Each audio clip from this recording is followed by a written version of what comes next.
देखिए भैया, अभी हम हैं पटना में और पटना में हमारे पीछे है डिजिटल बोर्ड। आज संजोग से हमारे साथ मनोज सर मिल गए हैं जो कैरियर प्लानर, कौन सा स्मार्ट कैरियर पॉइंट, जो सीटेट के स्मार्ट कैरियर पॉइंट जो बहुत सारे स्टूडेंट जानते हैं। हमारे साथ जागो बिहार का फाउंडर राजेश जी हैं और रवि सर भी है जो अभी कैमरा हैंडल कर रहे हैं, वो भी पटना के भैया जाने माने टीचर है।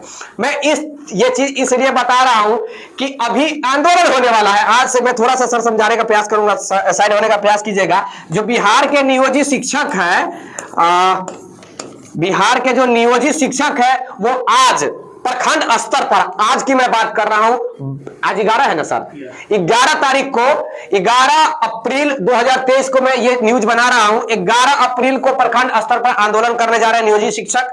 उसके बाद 12 तारीख को क्या करेंगे, तो कल जिला स्तर पर आंदोलन करेंगे और उसके बाद 13 से, आप समझ रहे हैं जिला के बाद क्या चीज का नंबर आता है, तो यानी कि 11, 12, 13, यानी कि आज से आंदोलन स्टार्ट हो गया है। क्या चीज के लेकर सर, तो ये नियमावली के लेकर 2023 नियमावली सरकार लाई है। मुझे लग रहा है, बहुत सारे लोग भी कह रहे हैं, शिक्षक भी कह रहे हैं, आप अपना भी प्रतिक्रिया दीजिएगा सर, कि सरकार जो है वो कमाने का एक धंधा ढूंढ लिया है भैया।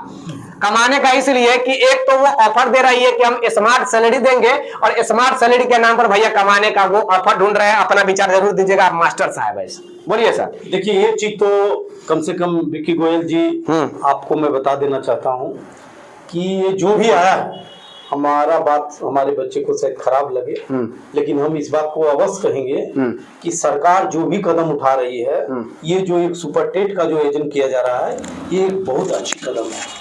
क्यों एक अच्छी कदम है, क्यों आप समझिए, हमारे जो छोटे छोटे बच्चे हैं, आप जाकर के, आपने तो बहुत सा विद्यालय में जाकर के शिक्षकों का इंटरव्यू लिए हैं। बिहार के मुख्यमंत्री नरेंद्र मोदी को बता रहे, अब प्रधानमंत्री नीतीश कुमार को बता रहे। आप बताइए, अगर वो से 40,000 45,000 सैलरी दिया जाए, वो कैसा बच्चा को तैयार करेगी, आप पूछिए। ये बहुत बड़ी बात है। दूसरी बात है कि बिहार में कोई भी एग्जाम हो, खोपड़ी वाले बहुत यहाँ कहीं ना कहीं हैकिंग कर लेते हैं, तो कहीं ना क्या एक मिनट नहीं सर, बीपीएससी के माध्यम से ये 2023 नियमावली में लिया जाएगा। तो आपको नहीं लग रहा है कि जब यहाँ एसडीएम का कुर्सी बिक जाता है भैया, तो ये शिक्षकों की बहाली बचेगी? देखिए सर, एक चीज आपको बता देते हैं, आज तक के बीपीएससी की जहां तक रही है छवि, आज तक दगदार नहीं रहा।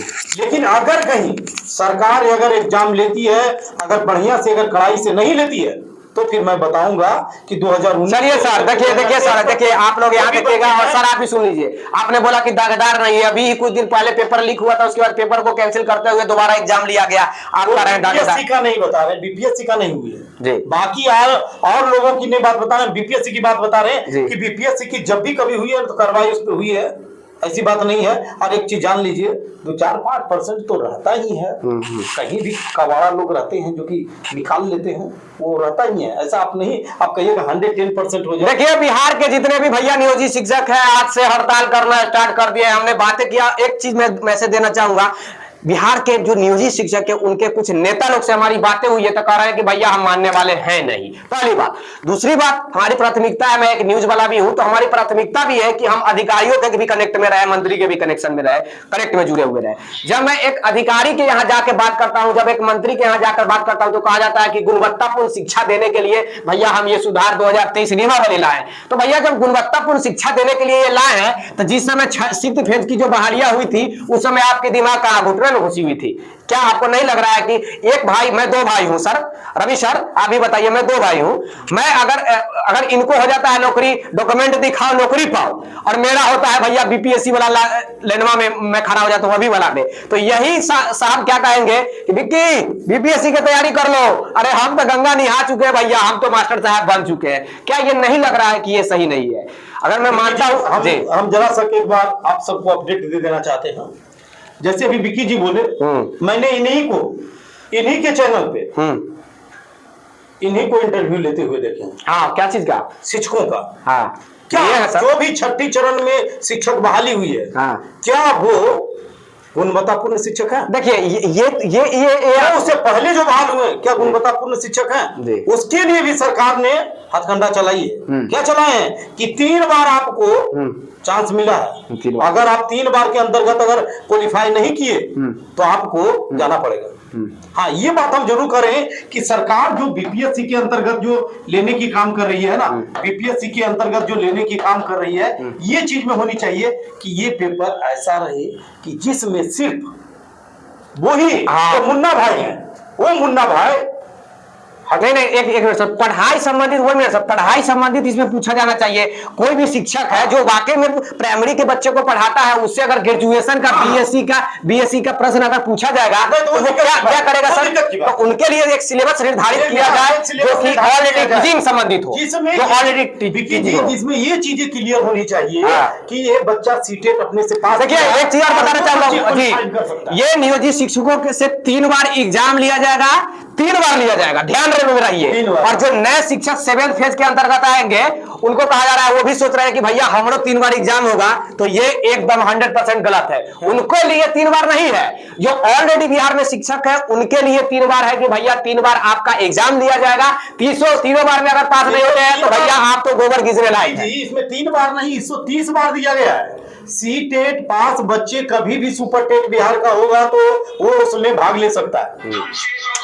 वो ठीक, मैं ये कह रहा हूं कि जैसे कि मानते हैं सर, एक बार एग्जाम्पल के तौर पर देख लीजिए भैया, बीपीएससी ले ली, बीपीएससी एग्जाम ले रही है क्या चीज का, तो आपका भी ले लिया भैया बीपीएससी 7th फेज, मैं बात कर रहा हूं, एग्जाम्पल है। तो इनके लिए एक एग्जाम होगा, ये एग्जाम में अगर आप वाकई में क्वालिफाइड करते हैं तो आप भैया बनिएगा राज्यकर्मी शिक्षक, पूर्ण वेतनमान वाला। अगर नियोजित शिक्षक है तो भैया नियोजित शिक्षक है तो आपको ये एग्जाम 3 बार ऑफर किया जाएगा, बीपीएससी के द्वारा 3 बार ऑफर किया जाएगा। 3 बार में से 1 बार भी अगर आप पास हो गए तो आप राज्यकर्मी बन जाइएगा। ये एक अपने आप में थोड़ा बहुत ठीक है, लेकिन मैं तो कहूंगा कि यहाँ पर सिलेबस में थोड़ा सा भैया सुधार करना चाहिए। और जो 7वीं चरण वालों के लिए भैया जो बीपीएससी हो या फिर बिहार एसएससी हो, जो भी हो, बीपीएससी बिहार एसएससी दुनिया जहां जो भी हो, कुछ से ले, लेकिन एक भैया यहाँ पे सिर्फ आपको मौका दिया जाएगा। ये अपने आप में एक बड़ी बात है। कुछ लोग कह रहे थे कि 3 बार मुझे भी मौका दिया जाएगा, ये गलत बात है। मैं जानकारी लेकर बता रहा हूँ कि मैं 1 मिनट सर, मैं जानकारी लिया हूँ, अधिकारियों से बात किया हूँ सर।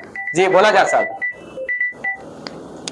ये चीजें आपको जानकारी होनी चाहिए। आप एक मतलब एनसीपी का कम से कम बच्चे को जगाने का काम करते हैं, जी। स्कूल विद्यालय में जाने का काम करते हैं। रियल में जो 6ठे चरण में जो शिक्षक की बहाली हुई है, रियल बात में है कि उसमें कम से कम 25% शिक्षक ऐसे हैं जो शिक्षा लाइन में नहीं होनी चाहिए। और इससे पहले जो बहाली हुआ वो तो आप 50% डिग्री दिखाओ नौकरी पाओ, उसमें तो नीतीश जी ने कमाने कर दिए। अच्छा, अब अपने पुरानी गलती को सुधारने के लिए ये जो है बेचारे पे डंडा चला रहे हैं।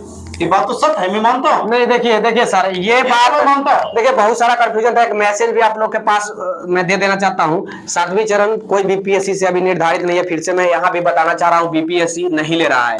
बीपीएससी अभी के मुताबिक नहीं ले रहा है, ना ही बिहार एसएससी ले रहा है, ना ही बिहार एसएससी ले रहा है। बीपीएससी केवल ले रहा है नियोजित शिक्षकों के लिए, बिहार एसएससी किसी को नहीं ले रहा है। अगर वाकई में बीपीएससी को देती है 7वीं चरण के लिए बिहार सरकार शिक्षा विभाग, तो यहाँ पे मात्र एक ऑफर आपके पास होगी, एक बार एग्जाम कंडक्ट होगा, आप उसमें क्वालिफाइड करेंगे, भैया आप राज्यकर्मी मास्टर साहब बन जाएंगे, पूर्ण वेतन। दूसरी तरफ बता देते हैं जी, जैसे ही ये ऑनलाइन एग्जाम होगी फिर हाइकिंग स्टार्ट हो जाएगा। चलिए भैया ठीक है, वो बात की बात है। बीपीएससी एग्जाम लेने या ना लेने से कोई अंतर नहीं पड़ेगा।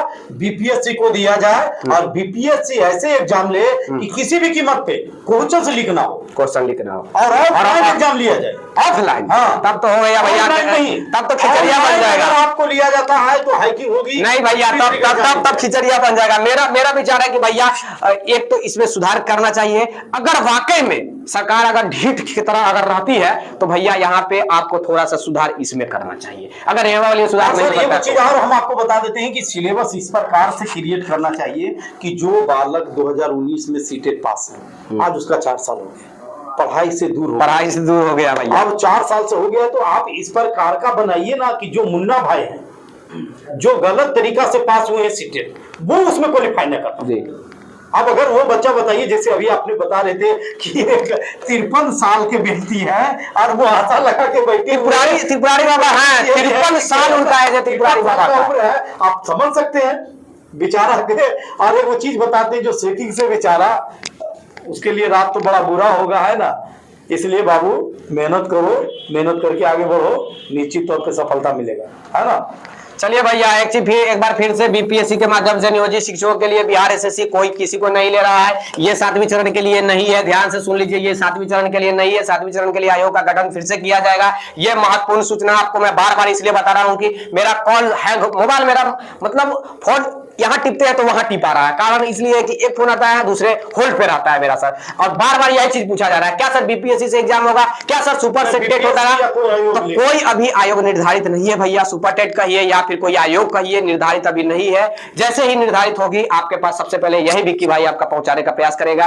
कैमरामैन राजेश राज के साथ मैं आपका दोस्त विक्की गोयल और हमारे साथ मनोज जी। आपका भी बहुत बहुत धन्यवाद लड़ाई हमसे लड़ने के लिए सर, थैंक यू। लड़ाई नहीं लड़ने के लिए, आप मेरे स्मार्ट करियर पॉइंट में आप आते हैं, इधर आना बंद कर दिए हैं। हाँ। इसलिए आपका जो है ना, चलिए भैया, इनका प्रचार आजकल हम नहीं आके कोचिंग में करते हैं सर का, ये सबसे बड़ी बात है भैया। इनका प्रचार कोचिंग में आकर नहीं करते हैं हम भैया, इसीलिए तो बीपीएससी और बिहार एसएससी का सारा कंफ्यूजन दूर हो गया, नियोजित शिक्षकों का कंफ्यूजन दूर होगा। Take care, bye bye, have a nice day. और ज्यादा कुछ नहीं, मचाते रहिए अपना दिन, आपका शायद अच्छा गुजरे। और जो घूस देकर पैसा देकर जो एग्जाम सीटेट क्वालिफाइड किए हैं उसके बारे में हमारे मनोज सर जी बता ही दिए कि भगवान उनको सद्बुद्धि दे, भगवान उनको सहन शक्ति करने का थोड़ा सा अंदर में मतलब क्या कहे उन्हें, शक्ति दे भैया, शक्ति दे। अब बीपीएससी बिहार एसएससी दुनिया सब कंफ्यूजन हो गया। बीपीएससी को लेकर बहुत कंफ्यूजन था, मुझे लग रहा था कि बीपीएससी मुझे भी देना पड़ेगा, लेकिन अब जानकारी मिली है कि बीपीएससी अभी निर्धारित नहीं है। जय हिंद।